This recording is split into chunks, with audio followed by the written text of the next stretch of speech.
But yeah, there's not one, not two, but three Musk brothers and sisters. And of course, right here we have Kimball. And I want to ask you about growing up, first of all. There was always this spark of entrepreneurship. Where did that come from for all three of you guys? I think all of our family members are entrepreneurs in some form, Yeah. but I guess I'd probably give credit to our grandfather, who was one of the explorers who explored the random parts of Africa for about 20 to 30 years before he died in the plane that he used for exploring. So he really went all the way and inspired my mother's generation and my father's generation and now us. And I think we're just. I think there's something about taking that entrepreneurship energy and coming to North America, where it's the land of opportunity and you can just do incredible things. And we've just been blessed to be able to be here and do great stuff. All right, and you guys have run with it. One of the themes for C2 is reinvention. And I know that in 2010, you broke your neck and you almost died. That's right, yeah. But after that, you reinvented yourself. What happened there? Yeah, I've always had this incredibly... I've been very good at doing technology, and yet my passion was food, and I never really could figure out how to build great businesses in food. And when I had my accident in 2010, it was a reinvention of myself, and not being quite honest with myself, I'm not going to be happy unless I do food.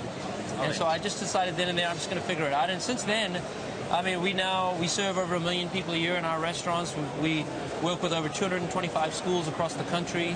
And we have hundreds of schools lined up that we're going to be building these outdoor classrooms that teach kids science while they learn how to grow food. It couldn't be a better marriage of my passions. Right, off of this passion, you know that so many Americans, I'll say it, are fat. What needs to be done to really nip this in the bud? Sure. I mean, there's a lot of issues with our food system, and that's been over the past 30 to 40 years. There's been this intense focus on reducing the price of carbohydrates and getting this very calorie-rich, nutrient-poor foods into our system. But I will say, though, right now, 2015, there's a revolution going on in terms of what is needed and what change is happening. It's the most exciting time to be in food in 100 years. McDonald's just announced no human antibiotics in chickens, which the fact that that was in there before is insane. Yesterday, Taco Bell and Pizza Hut announced no more artificial ingredients. Right. We're going to get back to a place where we know what we're eating. It doesn't always have to be healthy, but to not know what we're eating has been a travesty, and I'm really, really excited about the future. Right. It's good news that Taco Bell is taking preservatives and additives out. When it comes to price between Taco Bell and Chipotle, a lot of people say, it's either one or the other. What do you say to Taco Bell sort of upping the ante, maybe giving you guys a little more competition? Well, I think that all of it is good. We love competition. We actually believe in getting the price down. At Chipotle, we believe in getting the price down as always trying to focus on making it as accessible as possible to everyone.